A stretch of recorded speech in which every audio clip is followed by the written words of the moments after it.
আসলে আল্লাহ তাআলাকে যারা ভয় পায় বাস্তবিক অর্থে তারা মৃত্যুকে ভয় পায় না, মৃত্যুর ব্যাপারে চিন্তিত থাকে। চিন্তা এক জিনিস, ভয় আর এক জিনিস। মূল কথা ছিল ভাইয়ের এইটা আর কি। কারণ তারা তো আল্লাহর রাস্তায় জীবন উৎসর্গ করার জন্য প্রস্তুত থাকে। প্রকৃত মুমিন চিন্তিত থাকে। যেমন যখন কোনো বৃদ্ধ, দিনদার বৃদ্ধ জীবনের শেষ মুহূর্তের দিকে অগ্রসর হয়, 60, 70, 80 বছর বয়স, দিনদার মানুষ, তাকে যদি জিজ্ঞাসা করা হয় জীবনের শেষ চাওয়া কি, সে বলে এখন একটাই আশা, যেন ঈমান নিয়ে মরতে পারি। ঠিক কিনা বলেন? কেন? সে চিন্তা করে যে হায়রে, শয়তান যদি ধোঁকা দিয়া জীবনের শেষ মুহূর্তে বেঈমান বানায় ফেলে, সব তো শেষই হয়ে গেল। এজন্য নেককার মানুষ, তাকওয়াওয়ালা মানুষ মৃত্যুর ব্যাপারে চিন্তিত থাকে, ভীত থাকে না। কারণ সে জানে যে ঈমানের উপরে যদি মৃত্যুবরণ করতে পারি, এপারে দুনিয়া, ওপারে আল্লাহ তাআলার জান্নাত। সুবহানাল্লাহ। আর সেই মৃত্যুটা যদি শাহাদাতের মৃত্যু হয়, আল্লাহর রাস্তায় হয়, দ্বীনের জন্য হয়, ইসলামের জন্য হয়, এর চাইতে সৌভাগ্যের আর কোনো কিছু হতে পারে না। এই যে ফিলিস্তিনিরা, এদের ছোট ছোট বাচ্চারা শাহাদাতের জন্য অলরেডি নিজেদেরকে সব সময় প্রস্তুত করে রাখে। আমরা আমাদের ছোট ছোট বাচ্চাদের নিয়ে কবিতা শোনাই, মাঝে মধ্যে হাত ধরে খেলা করে। বাবা করে না? বাবা ছেলের হাত ধরে খেলা করে, হাত টিমা টিম টিম, মাথায় পাড়ে ডিম, খাড়া দুইটা শিং। দেখছেন জীবনে? এটা অস্তিত্বই নাই, পুরা মিথ্যা কথা শিখায়। খেলা করে আর মিথ্যা কথা শিখায়। আর ফিলিস্তিনের বাবারা তাদের সন্তানদের শিখায় আশ-শহীদ হাবিবুল্লাহ। ওরাও খেলে, নাচে, লাফায়ার বলে শহীদ আল্লাহর বন্ধু, শহীদ আল্লাহর বন্ধু, আমরা আল্লাহর বন্ধু হইতে চাই। এমন ভাবে নিজেদেরকে প্রস্তুত করে ছোট ছোট বাচ্চা, তারা নিজেরা নিজেদের শরীরের বিভিন্ন জায়গায় নিজের নাম, পরিচয় এগুলো লেখা রাখে। না জানি কখন গুলির আঘাতে, বোমার আঘাতে দেহটা ছিন্ন বিচ্ছিন্ন হয়ে যায়, মাথাটা দেহ থেকে ছিন্ন বিচ্ছিন্ন হয়ে যায়। তখন তো চেহারা না দেখে ওই দেহ শনাক্ত করা কঠিন হবে। অনেক জায়গায় নাম লেখা, যাতে করে ওর পরিচয় বের করতে যারা এই লাশগুলোকে করবে তাদের যেন কষ্ট না হয়, ঝামেলা না হয়, এজন্য হাতে পায়ে বিভিন্ন জায়গায় নাম, পরিচয়, ঠিকানা সহ তারা লেখা রাখে। এটা আমরা বলতেছি, আমরা শুনতেছি, বলাও সহজ, শোনাও সহজ, কিন্তু ওই অবস্থায় গিয়ে ওই কাজ করা এটা অকল্পনীয় কঠিন। ঠিক কিনা বলেন? একটু চিন্তা করে দেখেন তো, একজন বাবা মিষ্টি বিলাচ্ছে, ধ্বংসস্তূপের মধ্যে মানুষদেরকে হাদিয়া দিচ্ছে। কোন আনন্দে? বলে আমার সব সন্তানরা শহীদ হয়ে গেছে, আমি বাকি আছি, এই জন্য তোমাদেরকে খুশিতে মিষ্টি খাওয়াইতেছি তোমাদের। সন্তানের লাশ মায়ের কোলে, বাবার কোলে, এই পরিস্থিতি অবলোকন করতেছি আমরা, দেখতেছি, কিন্তু এর বাস্তবতা আমরা অনুধাবন করতে পারতেছি না। আল্লাহ সুবহানাহু ওয়া তাআলার কাছে সেই জন্য আমরা দোয়া করি, দ্বীনের জন্য, ইসলামের জন্য যাদের এমন ত্যাগ, আল্লাহ তাআলা তাদেরকে উচ্চ সম্মান, মর্যাদা আখিরাতে আল্লাহ তাআলা দান করেন। সবাই বলি আমিন। আর আমাদের জন্য আফসোসের বিষয় হলো কি জানেন? আমাদের জন্য আফসোসের বিষয় হলো আজকে 750 কোটি মানুষ দুনিয়ার মধ্যে, 200 কোটির উপরে মুসলমান, 200 কোটি মুসলমান, 57টা মুসলিম দেশ, সকল মুসলিম দেশের সংস্থা ওআইসি আছে, আরবদের আরব লীগ আছে, 200 কোটি মুসলমান আছে, অনেক প্রভাবশালী শাসক আছে। দুনিয়ায় মানুষের উপরে প্রভাব বিস্তার করার জন্য দুনিয়াবি সম্পদগুলো আল্লাহ তাআলা মুসলমানদেরকে দিয়েছেন। বড় বড় শাসক আছে। আফসোসের ব্যাপার হলো যত কিছুই থাক, আমাদের একজন হাজ্জাজ বিন ইউসুফ নাই। হাজ্জাজ বিন ইউসুফ নাই। হাজ্জাজ বিন ইউসুফ তো বড় এক জালেম ছিল, হাজার হাজার সাহাবাদেরকে শহীদ করেছে এই হাজ্জাজ বিন ইউসুফ। তবে হাজ্জাজ বিন ইউসুফ যখন সুদূর ভারতীয় উপমহাদেশ থেকে হাজ্জাজ বিন ইউসুফের কানে এক মজলুম নারীর আর্তনাদের খবর পৌঁছেছে। হাজ্জাজ বিন ইউসুফ সুদূর হেজাজ থেকে, আরব থেকে মুহাম্মদ বিন কাসিমের নেতৃত্বে সেনাবাহিনী প্রেরণ করেছে। সেই সেনাবাহিনী ভারতে এসে মজলুম বোনকে উদ্ধার করেছে এবং জালিমের মসনদ তছনছ করে ইসলামের পতাকা উড্ডয়ন করেছে। ঠিক কিনা বলেন? এই ইতিহাস আমাদের মুসলমানের পোলাগো জানা নাই। ইতিহাস মুসলমানদের সোনালী ইতিহাস 99% মুসলমানের জানা নাই। মনে রাখবেন, ইতিহাস হলো এমন এক জিনিস, যে জাতি তার ইতিহাস জানে না ও জাতি তার আগামী গড়তে পারে না। ইতিহাস হলো একটা মানুষের ভিত্তি। যে নিজের ইতিহাস জানে, নিজেদের ইতিহাস জানে, ওরা ইতিহাস, আগামীর ইতিহাস সৃষ্টি করতে পারে। একটু চিন্তা করেন, ইহুদিদের দিকে তাকান। ওরা তো লাথি খাইছে সেই 1500 বছর আগে, তার আগেরও ইতিহাস তারা মনে রাখছে। ওইগুলা ক্যালকুলেশন করেই তো ফিলিস্তিনে তাদের আসা, ফিলিস্তিনে তাদের বসা। আর আমাদের মুসলমানের সন্তানেরা মুসলমানদের সোনালী অতীত জানে না, বরং উল্টা ইসলাম বিদ্বেষীদের ইতিহাস পড়ে অতীতের মুসলিম শাসকদের ব্যাপারে বিষোদ্গার করে। ঠিক কিনা বলেন? আজ থেকে 100 বছর হয়েছে। 100 বছর আগেও উসমানী খেলাফতের সময় আজকের দুনিয়ার পরাশক্তি যাদেরকে আমরা বলি, আমেরিকা বলেন, ব্রিটেন বলেন, যাই বলেন না কেন, ফ্রান্স বলেন, 100 বছর আগেও মুসলমান শাসকদের ট্যাক্স দিয়ে চলা লাগছে। কিন্তু আফসোস এবং পরিতাপের বিষয়, মুসলমান নামধারী কিছু মুনাফেকের কারণে খেলাফতের পতন ঘটছে, আর দুনিয়ার সব অধপতন, লাঞ্ছনা, বঞ্চনা, অপদস্থতা মুসলমানদের উপরে চেপে বসেছে। ঠিক কিনা বলেন? সেজন্য মুসলমান সন্তানদের মুসলমানদের অতীত ইতিহাস জানাতে হবে, নইলে কাজ হবে না।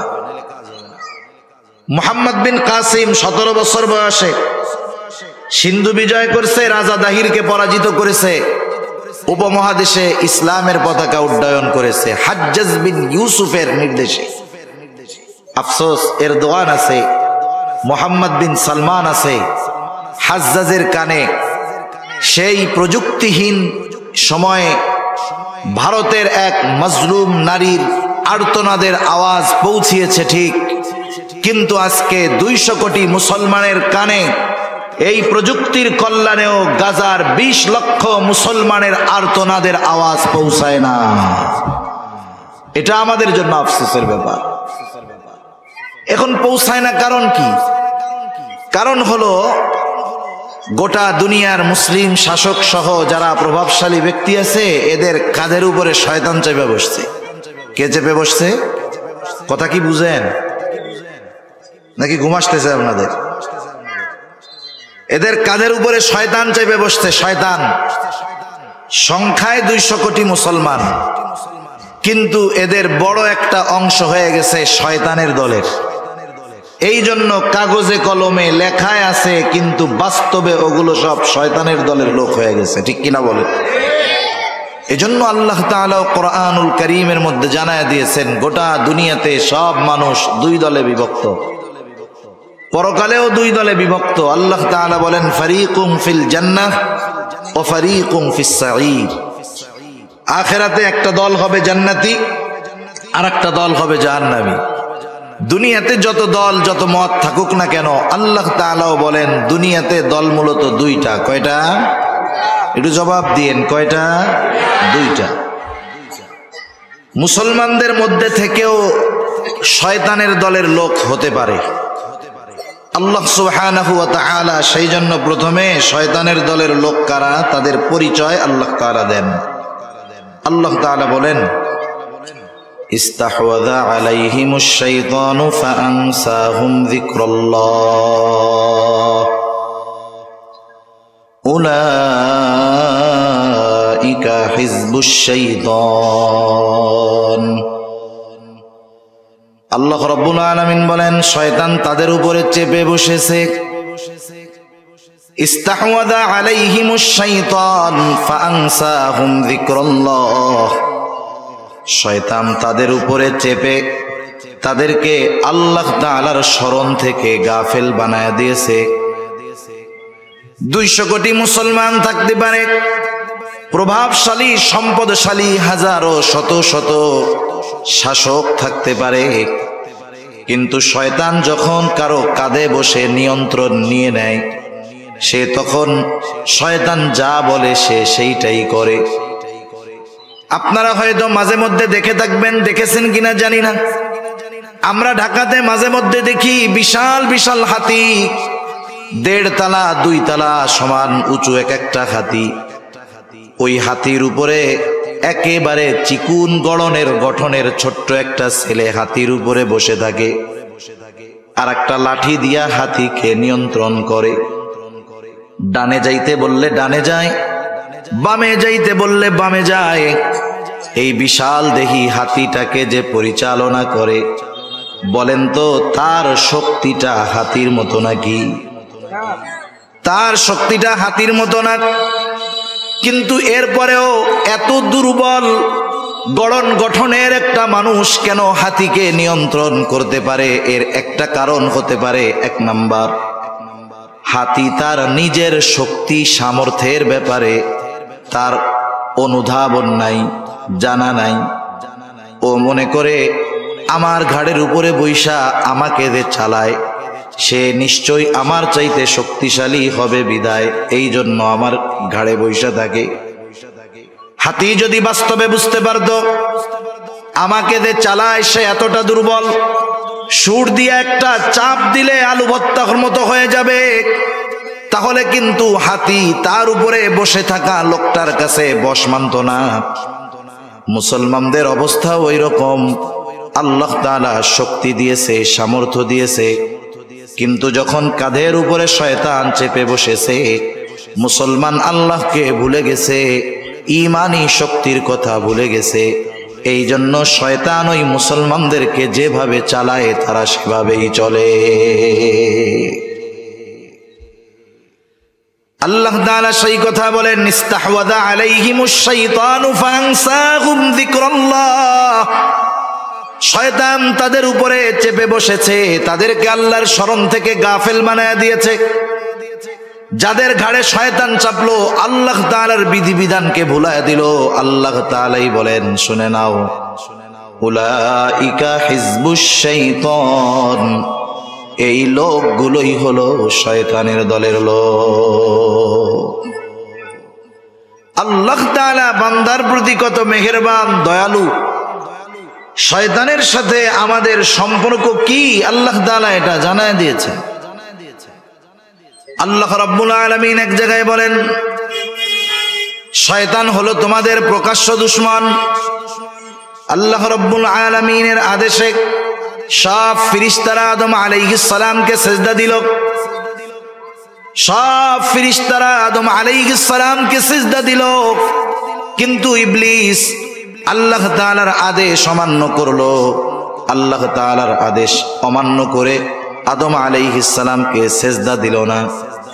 আল্লাহ তাআলা ইবলিসকে জিজ্ঞাসা করতেছে, কি ব্যাপার, কেন তুমি আমার আদেশ মান্য করলা না? ক্বালা মা মানাআকা আন তাসজুদা লিমা আমারতুক ক্বালা আনা খায়রুম মিন খলাকতানি মিন নারিন ওয়া খলাকতাহু মিন তিন। শয়তানকে আল্লাহ তাআলা জিজ্ঞাসা করে, কোন জিনিস তোমাকে আমার এই আদেশ মানতে বাধা প্রদান করলো? শয়তান এবার আল্লাহ তাআলার এই নির্দেশ অমান্য করার যুক্তি আল্লাহ তাআলার সামনে পেশ করে বলতেছে, খলাকতানি মিন নার, সিজদা না করার কারণ হইল আনা খায়রুম মিন, আমি তার চাইতে ভালো, এই জন্য আমি তাকে সিজদা করি নাই। ভালো কেন? খলাকতানি মিন নার, আপনি আমাকে আগুন থেকে সৃষ্টি করেছেন, ওয়া খলাকতাহু মিন তিন, আর তাকে মাটি থেকে সৃষ্টি করেছেন। প্রত্যেকটা জিনিসের একটা মৌলিক বিষয় আছে। যেমন আগুন, এর অন্যতম একটা সিফাত হলো আগুন যখন কোথাও লেগে যায়, আগুন কিন্তু নিচের দিকে যায় না, উপরের দিকে যায়। আগুনের বৈশিষ্ট্য হলো আগুন উপরের দিকে যায়। আর মাটি যত শক্তি দিয়ে উপরে নিক্ষেপ করা হোক না কেন, মাটির বৈশিষ্ট্য হলো মাটি নিচের দিকে যায়।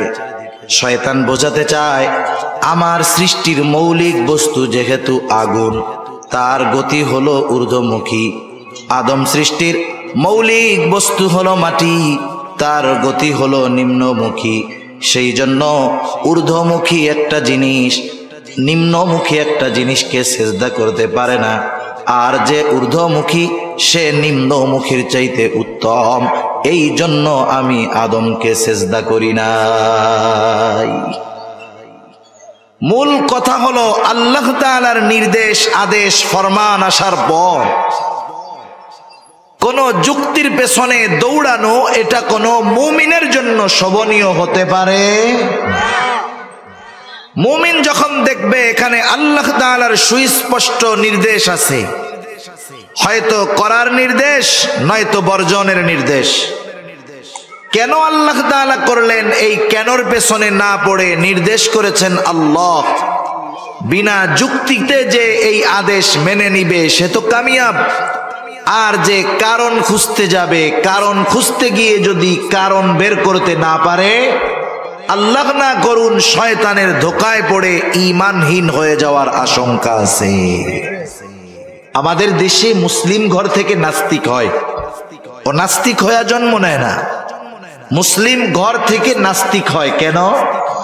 ও একটু পড়াশোনা করে, পড়াশোনা করে সব বিষয়ের পেছনে যুক্তি খুঁজতে থাকে, বলে যা দেখি না তা বিশ্বাস করি না। এই একটা সূত্রকে মূলনীতি মেনে যখন সে গবেষণা করতে যায়, দেখা যায় কোরআন হাদিসের বর্ণনার অনেক কিছু আছে সে দেখে না।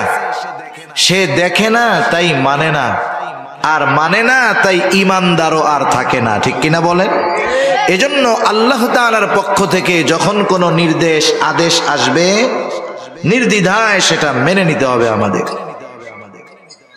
শয়তান তাই বলতেছে খলাকতানি মিন নার ওয়া খলাকতাহু মিন তিন, আপনি আমাকে বানিয়েছেন আগুন দিয়া, আদমকে বানিয়েছেন মাটি দিয়ে, তাই আমি তার চাইতে ভালো, তাই তাকে সেজদা করি নাই।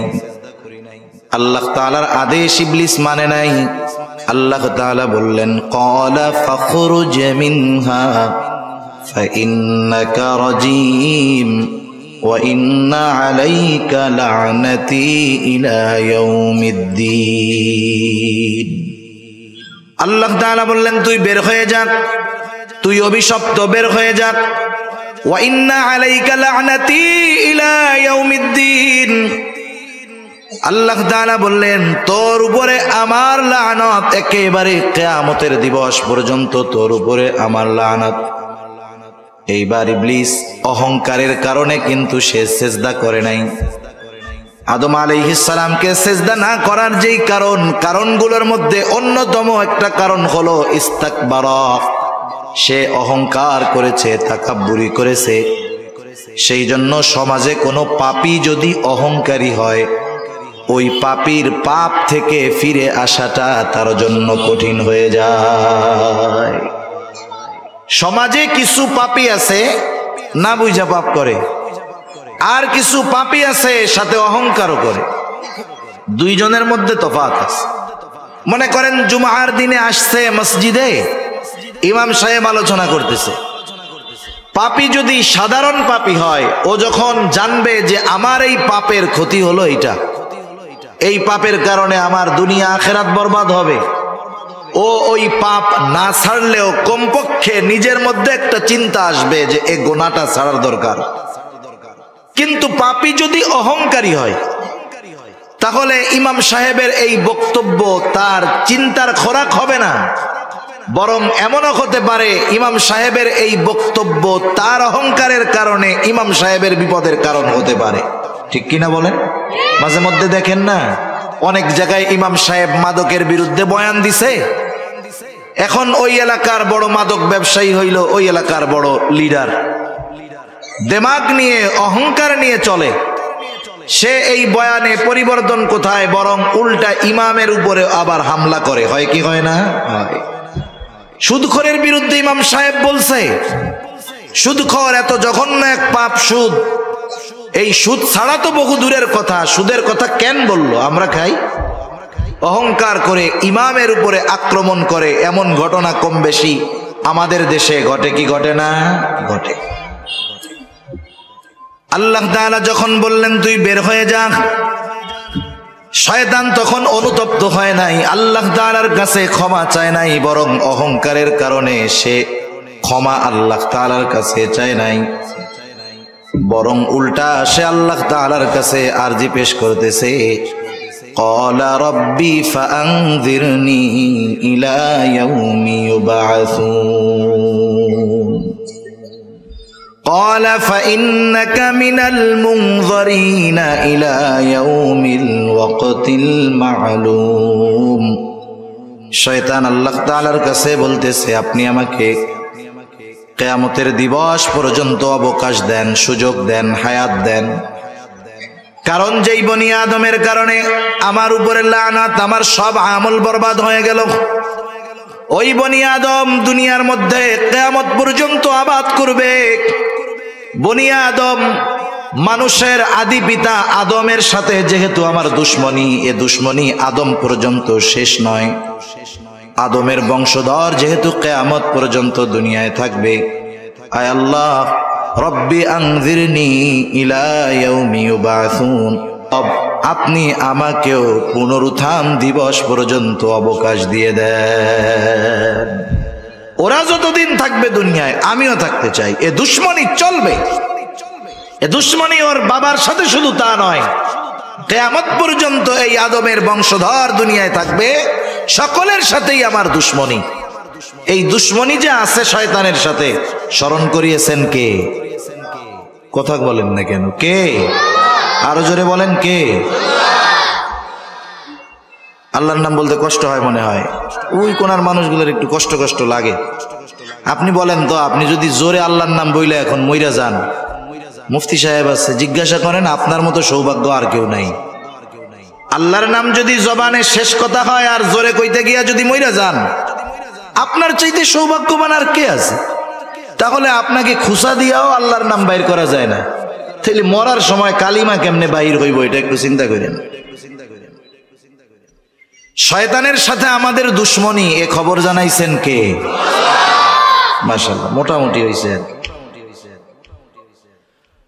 আল্লাহ তাআলা সে কথা জানায় দেন, ইবলিস আল্লাহ তাআলার কাছ থেকে পুনরুত্থান দিবস পর্যন্ত অবকাশ চেয়ে নিয়েছে, হায়াত চেয়ে নিয়েছে। আল্লাহ তাআলাও বললেন যে যাও, তোমাকে নির্দিষ্ট মেয়াদ পর্যন্ত অবকাশ দেওয়া হলো, ইলা ইয়াউমিল ওয়াকতিল মা'লুম।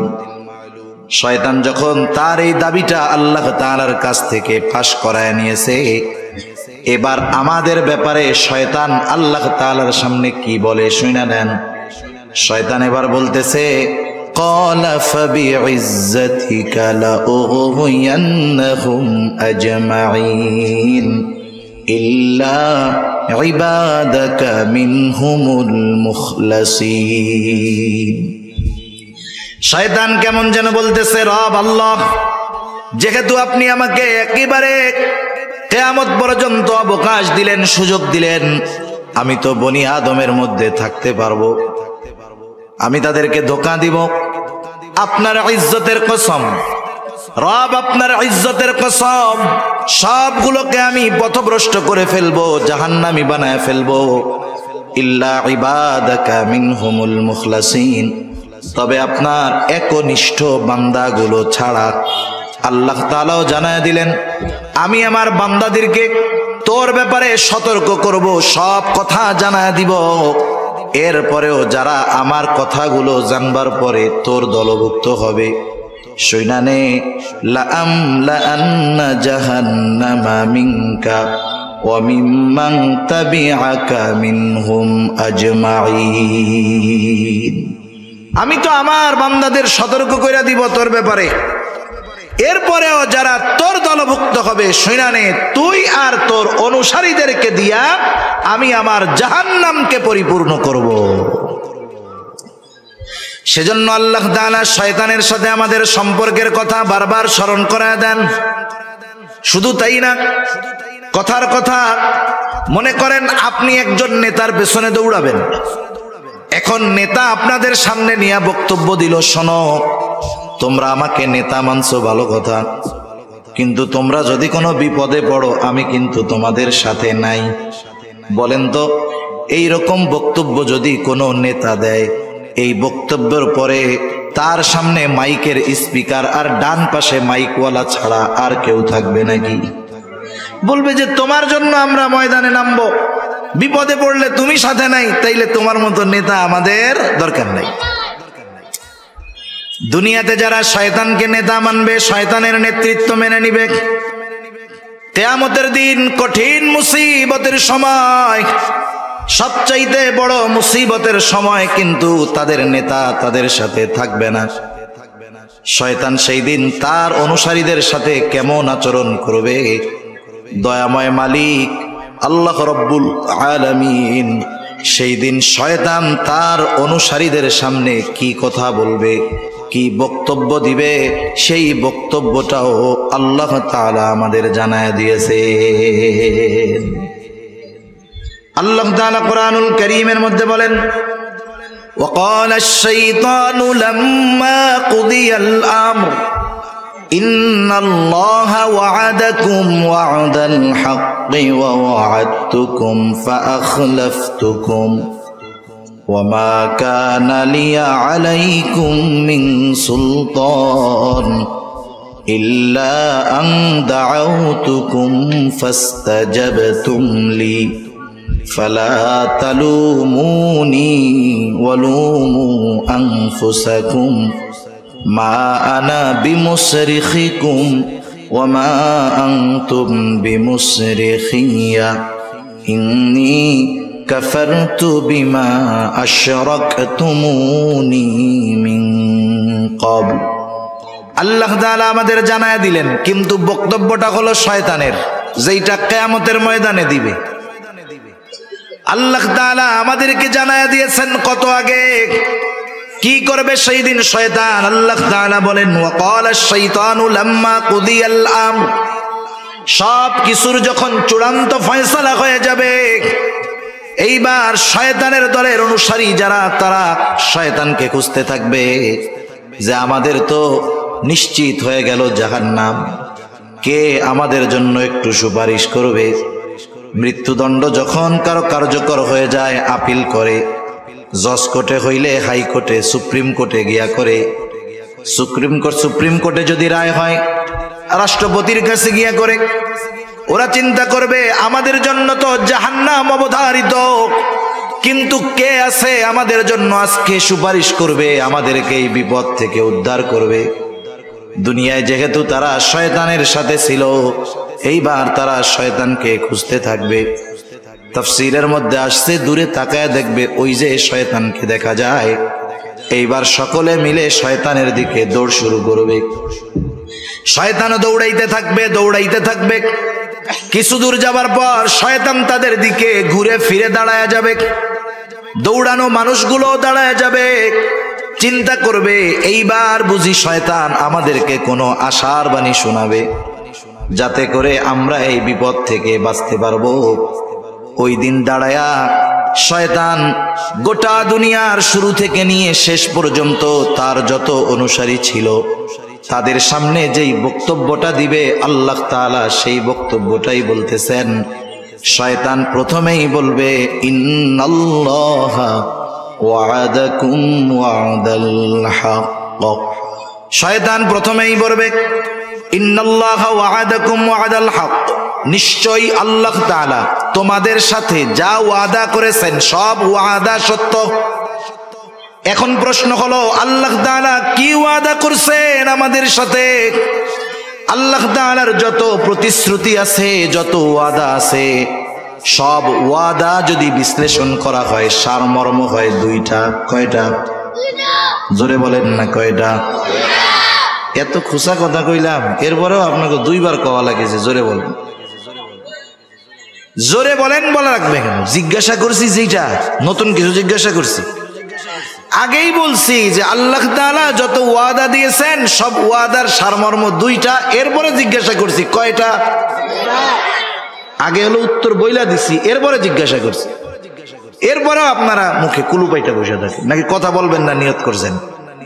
একটু বললে হয় কি, ছোটবেলায়, এখন তো পোলাপান ঘুমাইতে বলবে যে আমার একটু মোবাইল দাও, গেমস খেলি, নাইলে ঘুম নাই, এটা বলে না এখনকার বাচ্চারা।